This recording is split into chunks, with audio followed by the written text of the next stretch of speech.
എപ്പിസോഡിന്റെ തുടക്കത്തിൽ ലൈലാക്ക് പോയിട്ടത് കണ്ട് ഷോക്കായി നിൽക്കുവാണ് രണ്ടുപേരും. ആ സമയമാണ് അന്ന് രാത്രി ശരിക്കും എന്താണ് സംഭവിച്ചതെന്ന കാര്യം ജീവോണിന് ഓർമ്മ വരുന്നത്.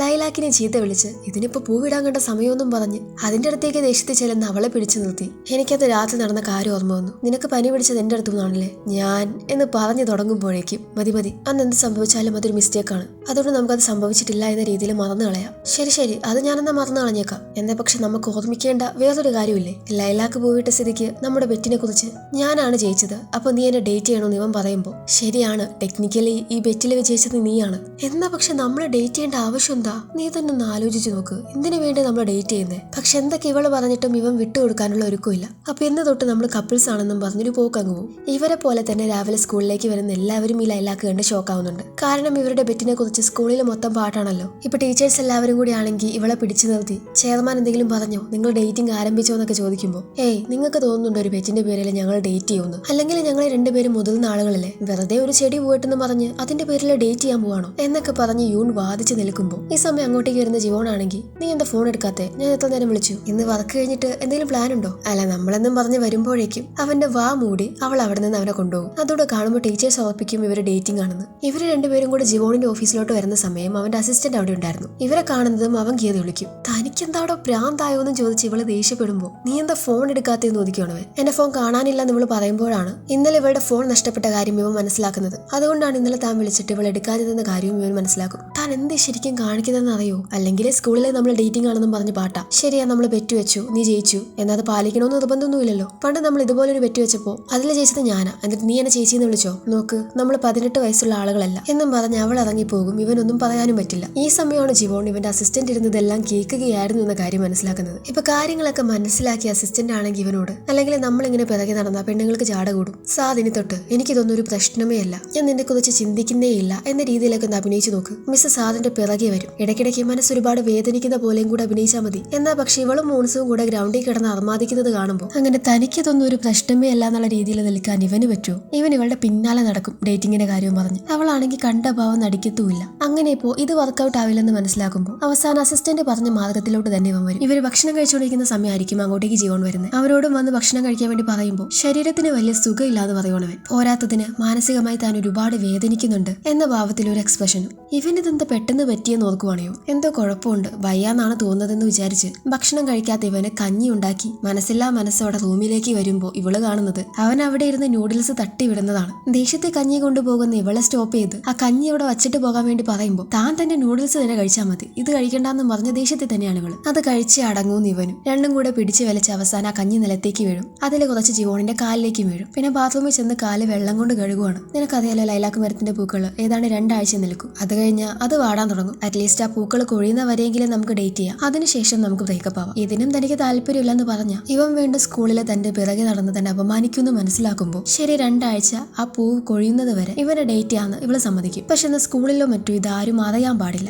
ശരി, ജീവോണിനും സമ്മതം. അപ്പൊ നാളെ തൊട്ട് നമ്മൾ ഡേറ്റിംഗ് ആണ്, മറക്കരുതെന്ന് ഇവൻ പറയുമ്പോൾ ശരി മുത്തെന്നും പറഞ്ഞു പോവാണ് ഇവള്. സ്കൂളിൽ എല്ലാവരുടെയും മുന്നിൽ ഇവര് ദേഷ്യമുള്ള ആളുകളെ പോലെ തന്നെ അഭിനയിക്കും. ഒളിച്ചും പാത്തും ഒക്കെ ഇവളോട് സംസാരിക്കാനുള്ള ചാൻസ് നോക്കി നടക്കുവാണ് ഇവൻ. നമ്മൾ ഇന്ന് ഡേറ്റിങ്ങിന് പോകുന്നില്ലേ, അപ്പൊ എവിടെ വെച്ച് കണ്ടുമുട്ടേണ്ടെന്ന കാര്യം തീരുമാനിക്കാൻ മറന്നുപോയി. ഒരു കാര്യം ചെയ്യേ, എല്ലാം കഴിഞ്ഞിട്ട് നീ എന്റെ കാറിൽ പോയിരുന്നു, നമുക്ക് ഒരുമിച്ച് പോവാം. ഇവിടെ നിന്ന് ഗ്രൗണ്ടിൽ കിടക്കുന്ന നിങ്ങളുടെ കാറിൽ വന്ന് ഞാൻ കയറണം. അതാകുമ്പോ പിന്നെ ആരും കാണില്ലല്ലോ അല്ലേ. പിന്നെ എന്ത് ചെയ്യുമെന്നും പറഞ്ഞ് ആലോചിച്ചുകൊണ്ടിരിക്കുന്ന സമയമായിരിക്കും ഒരു സാർ അങ്ങോട്ടേക്ക് വരുന്നത്. 2 എണ്ണം കൂടെ മാറി കളയും. ജീവോണാണെങ്കിൽ ഇന്ന് ഡേറ്റിങ്ങിന് പോകുമ്പോൾ ഇടാനുള്ള ഡ്രസ്സ് വരെ സെലക്ട് ചെയ്യൽ തുടങ്ങി. ഏതാണ്ട് ഒരേപോലത്തെ ഷെയ്ഡുള്ള കുറെ ടൈ ഒക്കെ എടുത്ത് കാണിച്ച് ഇതിൽ ഞാൻ ഏതാ ഇടേണ്ടതെന്നൊക്കെ പറഞ്ഞ് അസിസ്റ്റന്റിനോട് ചോദിക്കുമ്പോൾ ഡേറ്റിങ്ങിന് പോകുമ്പോഴെങ്കിലും സാർ ഈ ഡ്രസ്സ് മാറ്റി വേറെ എന്തെങ്കിലും നല്ല കാഷ്വൽ ആയിട്ടുള്ള ഡ്രസ്സ് ഇടാൻ വേണ്ടി പറയുവാണ്. ഈ സമയം ഒന്നും അറിയാത്ത പോലെ അഭിനയിച്ച് റൂമിലേക്ക് വരുന്ന യൂൺ കൊണ്ടുവന്ന പേപ്പേഴ്സിന്റെ മുന്നിലായിട്ട് ഇന്ന് ബസ് സ്റ്റോപ്പിൽ വെച്ച് കാണാം എന്നും എഴുതിയിട്ടുണ്ടായിരുന്നു. വീട്ടിൽ വന്ന യൂണും ഇന്ന് എന്ത് ഡ്രസ്സ് ഇടൂന്ന് അറിയാതിരിക്കുവാണ്. പിന്നെ ലാസ്റ്റ് പോകുന്നത് ജീവോണിന്റെ കൂടെയല്ലേ, എന്തെങ്കിലും ഇട്ടാൽ മതി എന്ന് തീരുമാനിക്കും. ഇപ്പൊ അവളുടെ പഴയ ഫോൺ അവിടെ ഇരിക്കുന്നത് കാണുമ്പോൾ അതെടുത്ത് അതിലെ ഇവളുടെ പഴയ ഫോട്ടോസ് എല്ലാം നോക്കുവാണ്. ഇവളും ജീവോണും തമ്മിലുള്ള ഒരുപാട് ഫോട്ടോസ് ഉണ്ട് അതിൽ. അത് അവളെ ലാപ്പിലോട്ട് കണക്ട് ചെയ്യും. എന്നാൽ മൊത്തം അതിലോട്ട് കണക്ട് ആവാൻ കുറച്ച് സമയം വേണമല്ലോ, അതുകൊണ്ട് തന്നെ അത് അങ്ങനെ തന്നെ വിട്ട് അവളിപ്പോ ജീവോണിന്റെ അടുത്തേക്ക് പോകും. കേട്ടാകുമ്പോൾ ദേഹം ഒരു ഹോസ്പിറ്റലിൽ വന്ന് കൗണ്ടറിൽ ചെന്ന് അവിടെയുള്ള ഒരു ഡോക്ടറെ അന്വേഷിക്കുന്നുണ്ട്. പുള്ളിക്കാരി പുറത്തേക്ക് പോയിരിക്കുവാണ്. കുറച്ച് കഴിയുമ്പോൾ വരും. അവൻ അവിടെ പോയി വെയിറ്റ് ചെയ്യും. ഈ സമയം തന്നെ ആയിരിക്കും സൂണയും അമ്മയും കൂടെ അങ്ങോട്ടേക്ക് വരുന്നത്. ഇവളുടെ വീട്ടിലെ നേരെ ചൊവ്വ ജോലിയുള്ളത് ഇവൾക്ക് മാത്രമാണ്. അതുകൊണ്ട് തന്നെ വീട്ടിലെ എല്ലാ ഭാരവും ഇവളുടെ തലയിലാണ്. എന്നാൽ അതോർത്ത് ചെലവ് ചുരുക്കാനൊന്നും ഇവളുടെ അമ്മയ്ക്ക് അറിയില്ല. പോകുന്ന വഴി ബീഫ് വാങ്ങണം, നിന്റെ അനിയനും അനിയത്തിക്കും പോക്കറ്റ് മണി കൊടുക്കണം എന്നൊക്കെ ഇങ്ങനെ ഓരോ കാര്യങ്ങൾ പറഞ്ഞു വരുമ്പോൾ അത് ഞാനൊരു മനുഷ്യജന്മമാണ്. ഈ പൈസ നമ്മുടെ വീട്ടുമുറ്റത്ത് മരത്തിൽ കായ്ക്കുന്നതല്ല. ഞാനിത് നിന്നോടല്ലാതെ വേറെ ആരോട് പറയാനാണ്? നമ്മുടെ വീടിന്റെ നെടുന്തൂണ് നീയല്ലേ. ആ നെടുന്തൂണ് ശോഷിച്ച് വീഴാതായിരിക്കുക. ഇപ്പൊ ഇവളുടെ അമ്മയുടെ പേര് വിളിക്കുന്നതും അമ്മ ഡോക്ടറെ കാണാനായിട്ട് പോകും. ഈ സമയമായിരിക്കും ദേഹോ പിറകിലിരിക്കുന്ന കാര്യം സൂണ ശ്രദ്ധിക്കുന്നത്. ഇവർ ഇത്രയും നേരം സംസാരിച്ചത് മൊത്തം ദേഹോ കേട്ടെന്ന കാര്യം ഇവൾക്ക് മനസ്സിലാകും. ഇവിടെ ജിവോൺ ആണെങ്കിൽ അവന്റെ യൂഷ്വൽ സ്യൂട്ടൊക്കെ മാറ്റിവെച്ച് ഒരു സ്റ്റൈലിഷ് ഡ്രസ്സിൽ യൂണിനെയും കാത്തു നിൽക്കുവാണ്. കറക്റ്റ് സമയത്ത് അവളും അങ്ങോട്ടേക്ക് വരും. അവളിപ്പോ ഇങ്ങനെ വരുന്നത് കാണുമ്പോൾ പണ്ടത്തെ ഇവരുടെ ഡേറ്റിംഗ് ആണ് ഇവൻ ഓർമ്മ വരുന്നത്. ഡേറ്റിങ്ങിന് പോവാന്നും പറഞ്ഞ് വാശി പിടിച്ചത് ഇവനാണെങ്കിലും പെട്ടെന്ന് ഇവളെ കാണുമ്പോൾ ഇവന്റെ കയ്യിൽ നിന്ന് മൊത്തം പോകും. ആകെ മൊത്തം ഒരു പരിഭ്രമം. ഇവളോട് ചോദിക്കുവാണ് ഇപ്പൊ നമ്മൾ എങ്ങോട്ടേക്കാ പോകേണ്ടതെന്ന്. അതെന്നോടാണ് ചോദിക്കുന്നേ. ഒരു പ്ലാനും ഇല്ലാതാണോ ഞാൻ എന്നെ ഡേറ്റിങ്ങിന് വിളിച്ചേ? പക്ഷെ സംഭവം എന്ന് പറഞ്ഞാൽ ഇത് ഇവന്റെ അസിസ്റ്റന്റിന്റെ ബുദ്ധിയായിരുന്നു. നമ്മൾ ആണുങ്ങൾ ഒരു പ്ലാനൊക്കെ ഇട്ട് ഇവരെ ഡേറ്റിങ്ങിന് കൊണ്ടുപോകുവാണെങ്കിൽ അവര് നമ്മൾ സെൽഫിഷ് ആണെന്ന് വിചാരിക്കും. അതുകൊണ്ട് ആദ്യം നമ്മൾ അവരോട് ചോദിക്കണം എങ്ങോട്ടേക്കാണ് പോകേണ്ടതെന്ന്. നമ്മൾ അവരുടെ തീരുമാനങ്ങൾക്കും വില കൊടുക്കുന്നുണ്ടെന്ന് അറിയട്ടെ. ഇങ്ങനത്തെ കാര്യത്തിലൊക്കെ അല്ലെങ്കിലും എനിക്ക് കുറച്ച് ബുദ്ധി കൂടുതലാണ്. അതിലൊന്നും എന്നെ വെട്ടിക്കാൻ ആർക്കും പറ്റില്ല. അവന്റെ ഒരു പ്ലാൻ എന്നും പറഞ്ഞ് അസിസ്റ്റന്റിനെയും തെറി വിളിച്ചുകൊണ്ടിരിക്കുകയാണ്. കെട്ടാകുമ്പോൾ സ്റ്റോറിൽ നിന്ന് സാധനങ്ങളും വാങ്ങി ഇറങ്ങുമായിരിക്കും ചെയ്യും. തനിക്ക് വേറെ പ്ലാൻ ഉണ്ടെന്നും പറഞ്ഞ് ടീച്ചേഴ്സിന്റെ കൂടെയുള്ള ഡിന്നറിൽ നിന്ന് മുങ്ങി വന്നതായിരുന്നു അവളെ ഇപ്പോൾ ടീച്ചേഴ്സ് കൈയോടെ പൊക്കി ഡിന്നർ കഴിക്കാനായിട്ട് കൂടെ കൂട്ടും. ഇതേ സമയം സൂണയും ദേഹോയും കൂടെ ഒരു ബാറിൽ വന്നിരിക്കുവാണ്. അവരിങ്ങനെ അവിടെ ഇരുന്ന് ഒന്നും രണ്ടും ഒക്കെ സംസാരിച്ചിരിക്കുന്നതിനിടയിൽ നേരത്തെ എന്റെ അമ്മയാണ് എന്റെ കൂടെ ഉണ്ടായിരുന്നത്. അമ്മ അത്ര മോശം ആളൊന്നുമില്ല എന്ന്, പക്ഷെ ഭാരം മൊത്തം കൂടി ഒറ്റയ്ക്ക് ഏറ്റെടുത്ത് എനിക്ക് താങ്ങാൻ വയ്യാണ്ടായി. കാലൊന്നും ഇപ്പോൾ നിലത്തുറയ്ക്കാത്ത പോലെ. അതുകൊണ്ടാണ് പെട്ടെന്ന് ഞാൻ അങ്ങനെയൊക്കെ പറഞ്ഞ്. സാറ് പിറകിലിരിക്കുന്ന കാര്യം എനിക്ക് അറിയില്ലായിരുന്നു. ഇതിപ്പോ നാണക്കേടായി. ഈ ദേഷ്യം വരുന്നതെല്ലാം സ്വാഭാവികോ. അതുപോലെ തന്നെ ഒരാളെ വെറുക്കുന്നതും ദേഷ്യപ്പെടുന്നതും അതെല്ലാം നാച്ചുറലാ. മിസ് അതുകൊണ്ട് സ്വയം കുറ്റപ്പെടുത്തരുത്.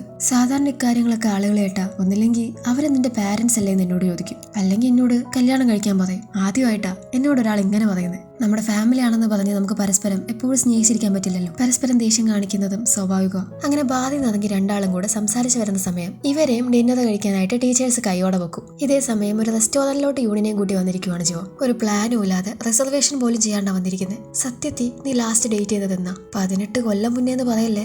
ഞാൻ അതിനുശേഷം കുറെ ഡേറ്റിങ്ങിനൊക്കെ പോയിട്ടുണ്ട്. നിന്റെ കാര്യം വ്യത്യസ്തമല്ലല്ലോ.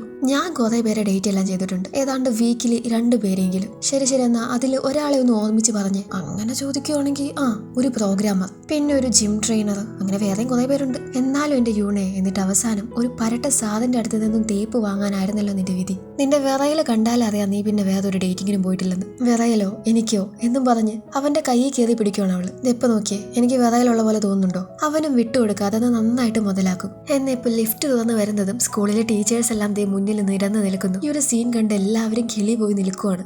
ജിഹയ്ക്കാണെങ്കിൽ നല്ല ദേഷ്യവും. അങ്ങനെ ടീച്ചേഴ്സ് ഇവരെയും കൂട്ടും ഭക്ഷണം കഴിക്കാനായിട്ട്. അപ്പൊ നിങ്ങൾ ഡേറ്റ് ചെയ്യുന്നില്ലെന്ന് ഞങ്ങളോട് കള്ളം പറഞ്ഞതാണല്ലേ എന്നൊക്കെ എല്ലാവരും ഇങ്ങനെ ഇവരോട് ചോദിക്കുമ്പോൾ സത്യത്തിൽ ഞാൻ നിർബന്ധിച്ചിട്ടാണ് മിസ് ഡേറ്റിങ്ങിന് വന്നത്. മിസ്സിന് ഒരു താല്പര്യം ഉണ്ടായിരുന്നില്ല. ഞാൻ ഫോഴ്സ് ചെയ്ത് മിസ്സിനെ കൊണ്ടുവന്നതാണെന്നും പറഞ്ഞ് കുറ്റം മൊത്തവും കൂടെ ജീവോൺ ഏറ്റെടുക്കും. ഭക്ഷണം കഴിച്ചു കഴിഞ്ഞ് ഇവള് നേരെ പുഴക്കരയിലോട്ട് പോവാണ്. ഇവളുടെ പിറകെ ഇവനും ചെല്ലും. നീ എന്തിനാ എല്ലാവരുടെ മുന്നിൽ സ്വയം കുറ്റം ഏറ്റെടുത്ത് എന്നിങ്ങനെ പിയൂൺ ചോദിക്കുമ്പോൾ അതൊന്നും തനിക്കൊരു പ്രശ്നമല്ല എന്ന് പറയണവൻ. പണ്ട് ഇവൻ ഇതേ സ്വഭാവമായിരുന്നു. എന്തുണ്ടെങ്കിലും കുറ്റം മൊത്തവും കൂടി ഇവൻ ഏറ്റെടുക്കും. നിനക്കൊരു മാറ്റവും വന്നിട്ടില്ല. ശരി, ഇപ്പൊ എന്തായിരുന്നു നമ്മുടെ ഡേറ്റിങ്ങിന് നീ ചെയ്യാൻ ഉദ്ദേശിച്ചിരുന്ന കാര്യങ്ങൾ? ഡിന്നർ കഴിക്കണം, എന്തെങ്കിലും ഡ്രിങ്ക്സ് കഴിക്കണം, പിന്നെ ഇങ്ങനെ സംസാരിച്ചിരിക്കണം. അങ്ങനെ ഇപ്പൊ ഇവർ ഓരോന്ന് പറഞ്ഞിങ്ങനെ സംസാരിക്കുവാണ്. 2 പേരുടെയും കാര്യങ്ങൾ അങ്ങോട്ടും ഇങ്ങോട്ടും ചോദിച്ച് മനസ്സിലാക്കും. ഇപ്പൊ ഈ സമയം ജിയോൺ ഇവളോട് നീ എന്നെ എപ്പോഴെങ്കിലും മിസ് ചെയ്തിട്ടുണ്ടായിരുന്നു എന്ന് ചോദിക്കും. ഉണ്ടായിരുന്നു. നിന്നെ എപ്പോഴെങ്കിലും കാണുവാണെങ്കിൽ നിന്നെ തല തല്ലി പൊളിക്കണമെന്ന് എനിക്ക് ആഗ്രഹം ഉണ്ടായിരുന്നു. സമാധാനം, അത്രയെങ്കിലും ചിന്തിച്ചല്ലോ. അങ്ങനെ ഇപ്പൊ കുറെ കഴിയുമ്പോൾ ഇവന്റെ തോളത്ത് കിടന്ന് ഇവൾ ഉറങ്ങുവാണ്.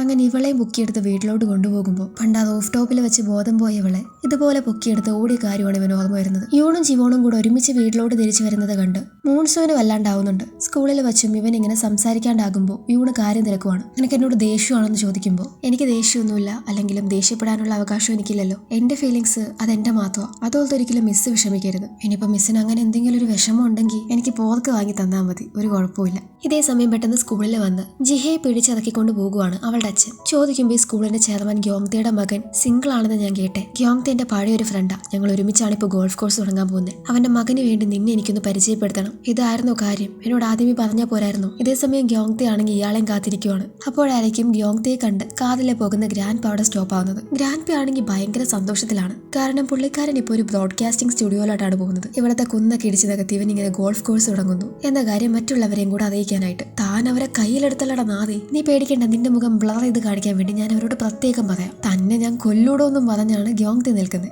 ഗ്രാൻപ പോകുന്നതും അങ്ങോട്ടേക്ക് ജിഹയും കൊണ്ട് അവളുടെ അച്ഛൻ വരും. ഗ്യോങ്തേക്ക് ജിഹയെ പരിചയപ്പെടുത്തി കൊടുക്കും. കട്ടാകുമ്പോൾ ക്ലാസ്സിലോട്ട് വരുന്ന കീസോക്ക് കാണുന്നത് ഹേസു ഭയങ്കര ദേഷ്യത്തിൽ ഇറങ്ങി പോകുന്നതാണ്. കാര്യം ചോദിച്ചറിയുമ്പോൾ എന്നും എക്സാമിൽ ഫസ്റ്റ് കിട്ടുന്ന ഇവൾ ഇപ്രാവശ്യം സെക്കൻഡ് ആണ്. ഫസ്റ്റ് ആ പുതുതായിട്ട് വന്ന യുമിക്കാണ് കിട്ടിയിരിക്കുന്നത്. ഹേസു ആണെങ്കിൽ ആ ദേഷ്യത്തിൽ നേരെ വരുന്നത് തേഹോടെ അടുത്തേക്കായിരിക്കും. എന്നാൽ തേഹോടെ കൂടെ അവിടെ സൂണയുണ്ടായിരുന്നു. ഹേസു ക്ലിനിക്കിലോട്ട് തന്നെയായിരിക്കും വന്നിട്ടുണ്ടാവുക എന്ന കാര്യം കീസോക്കിന് ഉറപ്പായിരുന്നു. എന്നാൽ അവൻ അങ്ങോട്ടേക്ക് പോകാൻ ഒരു മടി. കാരണം ഇന്നലെ ഹേസുവിനെ ഭയങ്കരമായിട്ട് പരിചരിക്കുന്ന തേഹോയെ അവൻ ഒളിച്ചിരുന്ന് കണ്ടിട്ടുണ്ടായിരുന്നു. തേഹോയിലെ കീസോക്കിന് ഇപ്പൊ എന്തോ ഒരു സംശയമുണ്ട്. ഇപ്പൊ ഡോറ് തുറന്ന് നോക്കുമ്പോഴും കാണുന്നത് ഹേസുവിനെ സമാധാനിപ്പിച്ചുകൊണ്ടിരിക്കുന്ന തേഹോയാണ്. ഇവൻ ദേഷ്യത്തിലെ ഹേസുവിനെ വിളിച്ച് അല്ലാതെ അങ്ങോട്ടേക്ക് കയറി ചെല്ലുമ്പോഴായിരിക്കും അവിടെ സൂണെ ഉണ്ടായിരുന്നു എന്ന കാര്യം ഇവൻ കാണുന്നത്. അപ്പൊ എനിക്ക് സംസാരിക്കാനുണ്ടെന്നും പറഞ്ഞ് കീസോക്ക് ഹേസുവിനെ വിളിക്കുമ്പോൾ ഇവന്റെ ഭയങ്കര അഗ്രസീവായിട്ടുള്ള പെരുമാറ്റം കണ്ട് തേഹോ ഇവനോട് ദേഷ്യപ്പെടുവാണ്. ഒട്ടും വിട്ടുകൊടുക്കാതെ അതേ ദേഷ്യത്തിൽ തന്നെ നിൽക്കുന്ന കീസോക്കിനെ കണ്ട് സംസാരിക്കാൻ വേണ്ടി അവനെ വിളിച്ചോണ്ടുപോവാണ് ഹേസു. അല്ല, എന്താ ശരിക്കും നിന്റെ പ്രശ്നം? ഈ ഇടയായിട്ട് ഞാൻ ശ്രദ്ധിക്കുന്നു. വെറുതെ എന്നെ നോക്കിക്കൊണ്ട് നിൽക്കുന്നു, എന്നോട് ദേഷ്യപ്പെടുന്നു. ശരിക്കും നിനക്ക് എന്തെങ്കിലും കുഴപ്പമുണ്ടോ എന്ന് ഇവള് ചോദിക്കുമ്പോൾ എനിക്ക് നിന്നെ ഇഷ്ടമാണെന്ന കാര്യം അവൻ പറയും. അതുകൊണ്ട് നീ ഇനി ആ സാധു തേഹോയെ കാണരുത്. അയാളെ നീ ആശ്രയിക്കുന്നത് നിർത്തണം. ഇത് കേൾക്കുന്നതും അവളുടെ കയ്യിൽ നിന്ന് അവനൊരെണ്ണം കിട്ടുന്നുണ്ട്. ഇതാ ന്യൂ സ്റ്റുഡന്റ് യുമി കാണുന്നുണ്ടായിരുന്നു. എന്തൊരു നാടകമെന്നും പറഞ്ഞ് ഇവരെയും പുച്ഛിച്ച് തള്ളി പോവാണ് അവള്. കട്ടാകുമ്പോൾ ഇന്ന് ജിഹയുടെ കൂടെ ഭക്ഷണം കഴിക്കുന്ന സമയത്ത് ജിവോണിന്റെ കാര്യമെല്ലാം ഗ്യോങ്തെ അവളോട് ഇങ്ങനെ തിരക്കിയിട്ടുണ്ടായിരുന്നു. ആ സമയം അവളാണെങ്കിൽ ഇയാളോട് ജിവോൺ ഇപ്പൊ എവിടെയാ നിൽക്കുന്നതെന്ന് സാധനം അറിയോ എന്ന് ചോദിച്ചിട്ടുണ്ടായിരുന്നു. അതിലെന്തോ ഒരു സംശയം ഇപ്പൊ ഗ്യോങ്തേക്ക് വരികയാണ്. ഇയാൾ നേരെ ജിവോണിന്റെ അസിസ്റ്റന്റിന്റെ അടുത്ത് പോയി കാര്യങ്ങളെല്ലാം അറിയും. ജിവോൺ ഇപ്പൊ ഗ്രാൻഡ്പയുടെയും കൊച്ചുമകളുടെയും കൂടെയാണ് നിൽക്കുന്നതെന്ന്. ഇവിടെ വീട്ടില് ബൾബ് മാറ്റിയിടാൻ കയറിയ ഗ്രാൻഡ്പയാണെങ്കിൽ അവിടെ നിന്നും താഴേക്ക് വീഴുവാണ്. എന്നാൽ കറക്റ്റ് സമയത്ത് അങ്ങോട്ടേക്ക് വന്ന ജിവോൺ ഗ്രാൻഡ്പയെ താങ്ങി പിടിക്കും. ഈ ഒരു സീനും കണ്ടാണ് ഗ്യോങ്തെ അങ്ങോട്ടേക്ക് വരുന്നത്. നേരെ വന്ന് ജിവോണിന് ഇട്ടൊരെണ്ണം കൊടുക്കും. നീ എന്താടാ നാടകം കളിക്കുമായിരുന്നു? ഡേറ്റിങ്ങിന്റെ പേരും പറഞ്ഞവൻ ബെറ്റ് വെച്ചിരിക്കുന്നു. ഗ്രാൻഡ്പയ്ക്കാണെങ്കിലും ബെറ്റിന്റെയും ഡേറ്റിന്റെയും കാര്യം ഒന്നും അറിഞ്ഞൂടാ. ഗ്യോങ്തെ പറയുന്നത് കേട്ട് വാ വിളിക്കുവാണ്. നീ ഓരോ റൂമേഴ്സ് ഉണ്ടാക്കി വെക്കാൻ പോവാണോ? നമ്മുടെ ലെവലിന് താഴെയുള്ളവരായിട്ട് കൂട്ടുകൂടരുതെന്ന് ഞാൻ നിന്നോട് പണ്ടും പറഞ്ഞിട്ടുണ്ട്. എന്തെന്നെ നാണം കെടുത്താനായിരുന്നു നിന്റെ ഉദ്ദേശം എന്നും ചോദിച്ച ദേഷ്യത്തിൽ ഇറങ്ങിപ്പോവും. ഗ്രാൻഡ്പയ്ക്കും യൂണിനും അത് വല്ലാത്തൊരു ഇൻസൾട്ട് ആകും. കട്ടാകുമ്പോൾ ജിഹയുടെ കയ്യിൽ ഇപ്പോഴും യൂണിന്റെ ഫോണുണ്ട്. അവൾ അത് തിരിച്ച് ഏൽപ്പിച്ചിട്ടില്ല. ആരും അറിയാത്തതുപോലെ യൂണിന്റെ ഡെസ്കിൽ കൊണ്ടുവയ്ക്കാമെന്നും പറഞ്ഞ് അതിനുവേണ്ടി പോകുന്ന സമയമായിരിക്കും അങ്ങോട്ടേക്ക് വരുന്ന ജിവോൺ ഇതെല്ലാം കാണുന്നത്.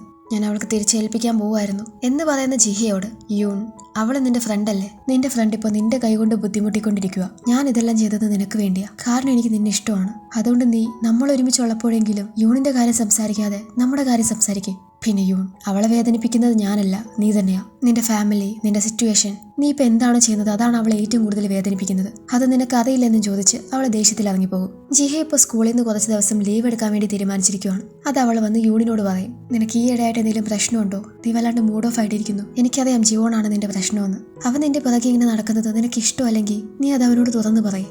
അവനിങ്ങനെ വെറുതെ പ്രതീക്ഷ കൊടുക്കാതെ. നിനക്ക് അങ്ങനെയാണ് തോന്നുന്നത്. പക്ഷെ ഞാൻ എന്ത് ചെയ്യും? എനിക്കങ്ങനെ ചെയ്യാൻ കഴിയില്ല.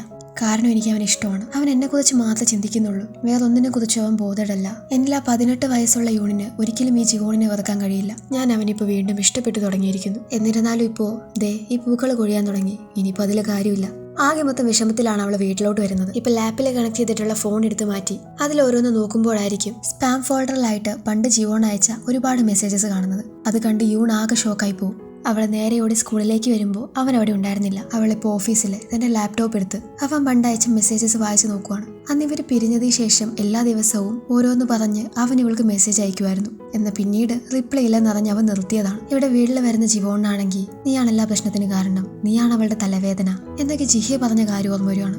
അവൻ അവിടെ നിന്ന് ഇറങ്ങി പോവാൻ തുടങ്ങുമ്പോഴായിരിക്കും താഴെ കിടന്ന് അവനൊരു ലെറ്റർ കിട്ടുന്നത്. അത് കഴിഞ്ഞ പ്രാവശ്യം ഇവൻ സ്റ്റോർ റൂമിൽ നിന്ന് യൂണിന്റെ സാധനങ്ങളൊക്കെ എടുത്തപ്പോൾ അതിൽ നിന്ന് അറിയാതെ താഴെ വീണു വരണമായിരുന്നു. ആ ലെറ്റർ യൂൺ ജിവോണിന് വേണ്ടി എഴുതിയതായിരുന്നു. ജിവോൺ, ഞാൻ നിന്നെ ശപിക്കുക. നടക്കുമ്പോൾ കാല് വഴുതി നീ നിലത്ത് വീഴും. നീ അപ്ലൈ ചെയ്യുന്ന എല്ലാ കോളേജിൽ നിന്ന് നിന്നെ റിജക്ട് ചെയ്യും. എപ്പോഴും നിനക്ക് അസുഖങ്ങളായിരിക്കും. പക്ഷെ നിനക്കറിയോ, ഞാൻ എത്രത്തോളം നിന്നെ ശപിച്ചാലും എൻ്റെ ഉള്ളിൽ നിന്നോടുള്ള ദേഷ്യം തീരുന്നേയില്ല. സത്യത്തിൽ ഞാൻ നിന്നെ ഒരുപാട് മിസ് ചെയ്യുന്നുണ്ട്. ഈ ലോകത്തെ സന്തോഷം കണ്ടെത്താതെ ബാഡ് ലക്ക് മാത്രമായിട്ടിരിക്കുന്ന സമയത്ത് നിനക്ക് എൻ്റെ അടുത്തേക്ക് വരാം. ഇത് വായിക്കേണ്ട താമസം ഇവൻ യൂണിനെ കാണാനായിട്ട് ഓടും. അവളെ ലൈലാക്ക് മരത്തിന്റെ മുന്നിലുള്ള ബെഞ്ചിലുണ്ടായിരുന്നു. ലൈലാക്ക് മരം കൊഴിഞ്ഞു പോയിട്ടുണ്ട്. ഈ പൂക്കൾ കൊഴിഞ്ഞതിന് ശേഷം നമുക്ക് പിന്നെ കണ്ടിട്ടൊരു കാര്യമില്ലല്ലേ. നമുക്കിത് അവസാനിപ്പിക്കാൻ യൂൺ. എനിക്കിനിയും ഇത് താങ്ങാൻ പറ്റില്ല.